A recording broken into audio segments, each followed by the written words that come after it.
சுரங்கப்பாதை மாதிரி இருக்கு. போ இன்னும் பல விஷயங்கள் வெளியில வருது. அதாவது என்ன கேட்டீங்கன்னா, ஒரு இடி ஆபீசர் சொல்வது என்னென்றால், இந்த சாராய் விற்பனை இது பாத்தீங்கன்னா இது கேஜ்ரிவால் மேட்டருங்க மாதிரி பெரிய மேட்டரா இருக்குது. முதல்ல செந்தில் பாலாஜி அவர் வேற இதுல கேஸ்ல ஆனாரு. இந்த மேட்டர் பெருசா போறது. இந்த மேட்டர்லயே பணங்கள் சரியாக என்ன கலெக்ஷன் ஆயிருக்கோ அது சரியா காமிக்கப்படல. எது தமிழ்நாடு அரசுக்கு சேர வேண்டியது சேரல. அது கட்டாயமான சில அரசியல் செய்பவர்களுக்கு வட்டாரங்கள், சில பிரமுகர்களுக்கு பக்கத்தில் இருக்கிறவங்ககிட்டலாம் போயிருக்கு. இப்போ அவங்கள கூப்பிட்டு கேட்க ஆரம்பிப்பாங்க, ஒருத்தர் யாரோட பணம், எப்படி வந்துருச்சு, எங்கேருந்து வந்துருச்சு, யாருக்காக நீங்க வச்சுட்டு இருக்கீங்க இந்த பணத்தை. அப்போ இன்புட் இவ்வளவு கரெக்டா வருதுன்னா அப்ப என்ன அர்த்தம்? பணத்தை அடித்தவர்கள் யாருக்கும் பயப்படாது. ஃபுல் பொலிட்டிக்கல் சப்போர்ட் இருந்திருக்கு அவங்களுக்கு. இந்த மேட்டர் வெளியில வருது.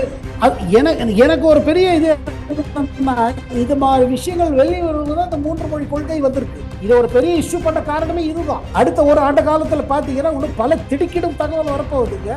இது பணம் எங்கெங்கெல்லாம் போச்சோ, எந்தெந்த புள்ளிகள்கிட்ட போச்சோ.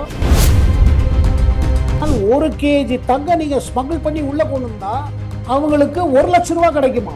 12 கேஜி தங்கம் கொண்டுந்தா ஒரு துபாய்க்கு போயிட்டு வரதுக்கு ஒரு ட்ரிப்ல 12 லட்சம். இப்ப கர்நாடகத்தில் என்ன சொல்றாங்க, இவங்களோட போன் ரெக்கார்ட்ல பெரிய பெரிய அரசியல் புள்ளிகள் இருக்கிறார்கள். கர்நாடகையில் இருக்கும் அமைச்சர்கள் பேர் இருக்குது. இதனால பல தலைவர்கள் பயந்து கொண்டிருக்கிறார். இதை டைவர்ட் பண்றது எப்படி தான் பெரிய யோசனையில இறங்கியிருக்கார்கள் ஆளுங்கட்சிகள். நாங்கள் இந்தியை எதிர்த்தோம், அதனால்தான் எங்கள் மீது இந்த பொய் வழக்குகள்னு ஆரம்பிப்பாங்க. இது முன்னாடியே அவங்க இதான் ஃபார்முலா இருக்கும்.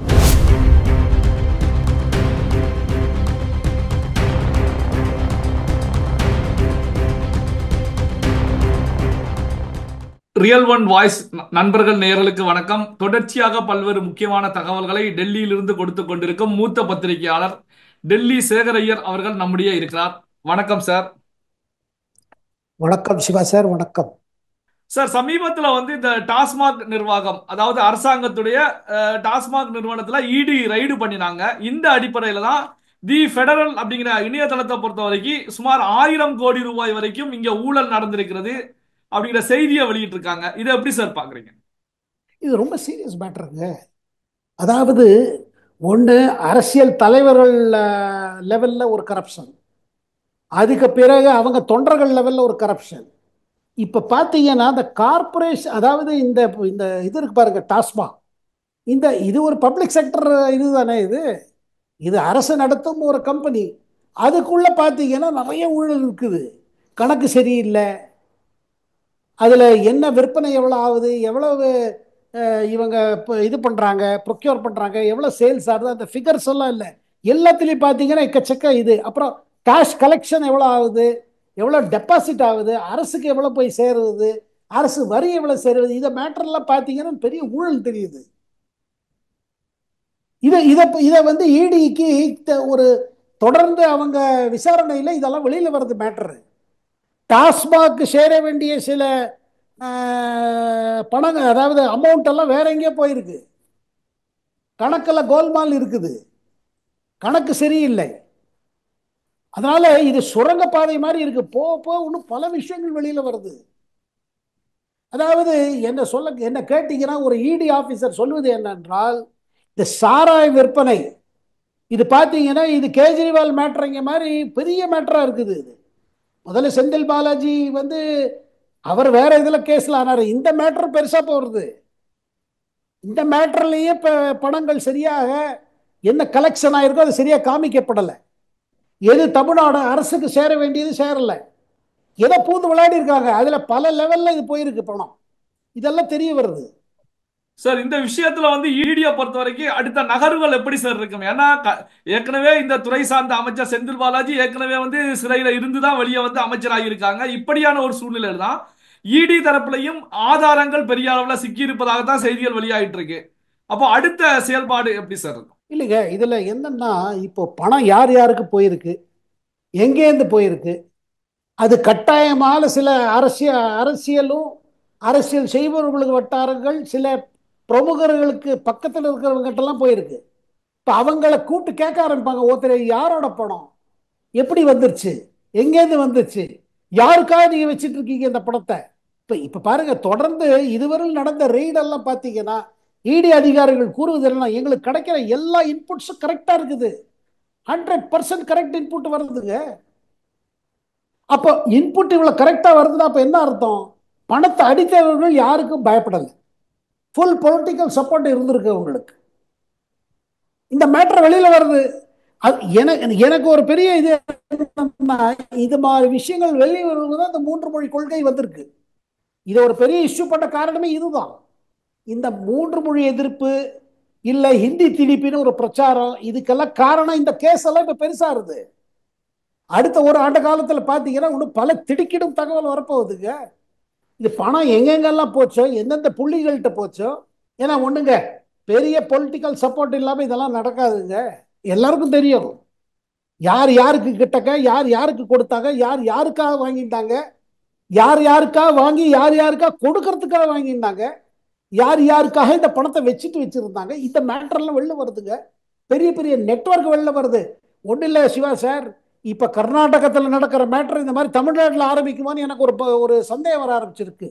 இந்த நடிகை ராண்யா ராவ் விவகாரம் பாருங்க, அது பெரிய அரசியல் மேட்டர் ஆயிடுச்சு. இப்போ ஒரு டிஜிபியோட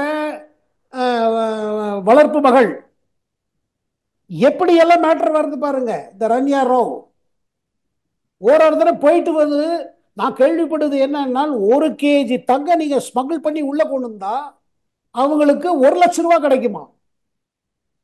12 kg தங்கம் கொண்டு வந்தா ஒரு துபாய்க்கு போயிட்டு வரதுக்கு ஒரு ட்ரிப்ல 12 லட்சம். இப்ப கர்நாடகத்தில் என்ன சொல்றாங்க, இவங்களோட போன் ரெக்கார்ட்ல பெரிய பெரிய அரசியல் புள்ளிகள் இருக்கிறார்கள், கர்நாடகையில் இருக்கும் அமைச்சர்கள் பேர் இருக்குது. இவங்களை முதல்ல பிடித்த போது இந்த ரன்யா ராவ் பல அமைச்சர்களை கூப்பிட்டுருக்காங்க, நான் மாட்டின்ட்டேன்னு. அண்ட் விடாம ஒரு மாதத்துல 25 தரம் போயிட்டு வந்திருக்காங்க. நான் என்ன சொல்ல வரேன், இந்த தங்க கடத்தல் கேரளத்திலேயே அதிகமா இருக்கு. போன வருடம் பினராயி விஜயன் ஆபீஸ்லயே ஆள்லாம் மாட்டிட்டாங்க. ஸ்வப்னா சுரேஷ் என்ற ஒரு லேடி பத்தி அவங்க பிடிச்சாங்க. அதுல தமிழ்நாடு முதல்வர் பினராயி விஜயனோட செக்ரட்டரியால கைதியானார். இந்த மாதிரி ஏன்னா என்ன சொல்றாங்கன்னா பாருங்க, இந்த தங்க கடத்தல் எங்கெல்லாம் அதிகமாயிட்டு இருக்குன்னா திருவனந்தபுரம், மங்களூரு, கொச்சின் அண்ட் தமிழ்நாட்டில் இருக்கிற சில விமான நிலையத்திலையும் இப்ப ஒரு கண்காணிப்பு அதிகமாயிட்டே போகுது. திருச்சியா இருக்கட்டும், மதுரையா இருக்கும், எங்க இருந்தாலும் பிளைட்ஸ் போகுதோ. அதுவே ஒரு புது அரசியல், அது ஒரு பெரிய ஊழலுங்க, பெரிய ஊழல் இது. ஏன்னா அந்த ஆக்டர் ராண்யா ராவ் வெளியில வர்றதுக்கு போலீஸ் பாதுகாப்பு வேற, கடத்தலுக்கு கடத்தலுக்கு போலீஸ் பாதுகாப்பு. அண்ட் அவ எவ்வளவு சொத்து கிடைச்சது, கோல்டு பார் அவங்க வீட்டிலே எல்லாத்தையும் சேர்ந்து 27 கோடிக்கு இது கிடைச்சிருக்கு அவங்களுக்கு, நகைகள், தங்க கட்டி. ரொம்ப எனக்கு என்ன பயமா இருக்கு சிவா சார், எங்கேயாவது இந்த மாதிரி ஒரு ஒரு பெரிய ஸ்கேண்டல் இங்க தமிழ்நாட்டில் வெடிக்க போகுதோன்னு. ஏன்னா இப்போ வர வர இதெல்லாம் பார்த்தீங்கன்னா புது விதமாக பணம் சம்பாதிப்பது, புது விதமாக கடத்தல் ஈடுபடுவது, இதுல நம்ம நட்சத்திரங்களை உபயோகப்படுத்துவது. சரி, இப்போ டெல்லியை பொறுத்த வரைக்கும் இந்த மதுபான கொள்கை அப்படிங்கிற அடிப்படையில் தான் கெஜ்ரிவால் அவர்கள் முதல்வர் பதவியே இழந்தாங்க, சிறை சென்றாங்க. அதே போல வந்து பாத்தீங்கன்னா இப்ப தமிழ்நாட்டிலையும் இந்த மதுபான விவகாரம் தான் பெரிய அளவுல வெடித்திருக்கிறது. இடி கையிலையும் பெரிய அளவுல ஆதாரங்கள் சிக்கி இருக்கிறது. அப்ப தமிழ்நாட்டுல திமுக ஆட்சிக்கு ஏதாவது ஆபத்துகள் ஏற்படுமா சார்? பாருங்க, யாரு எப்ப மாட்டுவாங்கன்னு தெரியலீங்க. இதனால பல தலைவர்கள் பயந்து கொண்டிருக்கிறார்கள். இதை டைவர்ட் பண்றது எப்படி தான் பெரிய யோசனையில இறங்கியிருக்கார்கள் ஆளுங்கட்சியினர். பாருங்க, ஹிந்தி திணிப்பு கிடிப்பு ஆச்சு, இது ஒரு மாசத்துக்குள்ள இது இதாயிடும். இது ஒன்றும் இன்னும் ஒன்றும் இதுவே முன்னாடி போகாது. அதுக்கப்புறம் இந்த மேட்டர்லாம் ஆரம்பிச்சிடும். அப்ப என்ன சொல்லுவார்கள், நாங்கள் ஹிந்தியை எதிர்த்தோம், அதனால்தான் எங்கள் மீது இந்த பொய் வழக்குகள்னு ஆரம்பிப்பாங்க. இது முன்னாடியே அவங்க இதான் ஃபார்முலா இருக்கும். நாங்க ஹிந்தியை எதிர்த்தோம், கல்வி கொள்கையை எதிர்த்தோம், அதனால எங்க மேல கேஸ் போட்டாங்க, அப்படி இப்படின்னு ஆரம்பிச்சிருவாங்க. ஆனா மக்கள் பார்த்துட்டு இருக்காங்க, இதுல கூட்டணியில் இருக்கிறவங்களும் பார்த்துட்டு இருப்பாங்க, என்னையா எந்த பூதம் எப்ப கிளம்ப போறதுன்னு. Okay sir. இப்போ தமிழக ஆளுநர் RN ரவி அவர்களுடைய மகள் ஷாமிகா ரவி, ப்ரொஃபசர் ஷாமிகா ரவி அவர்கள் அவருடைய எக்ஸ் தளத்துல வந்து ஒரு சாட் ஒன்று போட்டிருக்காங்க. அதாவது கல்வியுடைய தரம் ஒவ்வொரு மாநிலங்கள்லையும் எப்படி இருக்கிறது அப்படிங்கிற நிலையில போட்டிருக்காங்க. அதுல கேரளா முதல் நிலையில இருந்துகிட்டு இருக்கு. தமிழ்நாட்டை பொறுத்த வரைக்கும் மிக மிக பின்தங்கிய நிலையில, கீழ் நிலையில இருந்துகிட்டு இருக்கு. அதே நேரத்தில் அவங்க கருத்துக்களையும் தெரிவிச்சிருக்காங்க. தமிழ்நாட்டை பொறுத்த வரைக்கும் கல்வியில மிக பின்தங்கிய நிலையில, ஒரு மோசமான நிலையில இருக்குது அப்படின்னு சொல்லி தெரிவிச்சிருக்காங்க. இதை எப்படி சார் பாக்குறீங்க? நீங்க அவங்க எக்கானமிஸ்ட், அவங்க பல டேட்டா அனலைஸ் பண்ணி போடுவாங்க. இன்னைக்கு கூட சில பேப்பர்ல எல்லாம் ஒரு சர்வே வந்திருக்குங்க. அதிகமாக உழைப்பு செய்வர்கள் எந்த மாநிலத்தில் அதிகமாக இருக்கிறார்கள், கடும் உழைப்பு. அதுல பாத்தீங்கன்னா முதலிடம் டெல்லி வந்திருக்கு, தமிழ்நாடு அப்புறம் தான் வருது. அதுல முதல்ல பாத்தீங்கன்னா பஞ்சாப் போல மாநிலங்கள்ல முதல்ல வருது. அது மாதிரி இந்த மாதிரி டேட்டால பார்க்கும் பொழுது இதை நம்ம பலமுறை சொல்லியிருக்கோம். கல்வியோட கல்வி அமைப்பு எப்படி இருக்குது நீங்க தமிழ்நாட்டில்? இப்பதான் நீங்க ஆசிரியரை பத்தி பேசிட, நம்ம எத்தனை பேரை நாத்திட்டாங்கன்னு பாலியல் தொல்லை இல்லை. பள்ளிக்கூடத்துல படிப்பு ஒழுங்கா நடக்குதா? சரி, நீங்க ரெண்டு மொழி கொள்கையே வச்சுக்கோங்க. அது அடிப்படையில் உங்க பள்ளிக்கூடத்துல நல்ல படிப்பு நடக்குதா? நல்ல ஆசிரியர்களுக்கு நியமனம் கிடைக்குதா? அந்த ஆசிரியர்கள் நன்றாக பாடம் நடத்துகிறார்களா? பள்ளிக்கூடத்துக்கு தேவையான எல்லா பொருளும் கிடைக்குதா? பிளாக் போர்டு இருக்குதா? கம்ப்யூட்டர் கிளாஸ்ல கம்ப்யூட்டர் ஒழுங்கா வேலை செய்யுதா? இதெல்லாம் நீங்க தமிழ்நாடு முழுவதும் சர்வே பண்ணி பார்த்தீங்கன்னா மக்கள் ஃபீட்பேக் ரொம்ப உங்களுக்கு அதிர்ச்சி தரும். அதாவது ரெக்கார்ட்ல பார்த்தீங்கன்னா கம்ப்யூட்டர் இருக்கும், ஆனால் வேலை செய்யற கம்ப்யூட்டர் ஒன்று கூட இருக்காது. இந்த மாதிரி பல இதில் பார்த்தீங்கன்னா எங்கேயோ ஒரு இடத்துல அரசியல் காரணத்துக்காக, அரசியல் ஈடுபடுவர்களோட காரணத்துக்காக நம்ம பள்ளிக்கூடங்கள், குறிப்பிட்ட சொல்ல போனோம்னா அரசியல் பள்ளிக்கூடங்கள், அதோட நிலைமை சரியா இல்லைன்னு எல்லாருக்கும் தெரியும். இதெல்லாம் பத்தி யோசிக்கிறத விட்டுட்டு ரெண்டு மொழியா மூணு மொழியான்னு இதை டைவெர்ட் பண்ணிட்டு இருந்தா என்னைக்கு தமிழ் நம்ம பிள்ளைகளுக்கு எப்படி இதாகும் சொல்லுங்க. அதே மாதிரிதான் பாருங்க, நீட்டை வச்சுன்னு எத்தனை 5 ஆண்டு காலம் ஓட்டிட்டாங்க. இப்ப சொல்றாங்க அது சுப்ரீம் கோர்ட் மேட்டர், நாங்க என்ன பண்றது? இது முதல்ல எல்லாருக்கும் தெரியுமே. நீட் மேட்டர்ல இப்படித்தானே போச்சுங்க சிவா சார். இதெல்லாம சொல்லி கிள்ளி கடைசியில பார்த்தா இது இப்ப இல்ல, இது இந்த மேட்டரு சுப்ரீம் கோர்ட் மேட்டரு.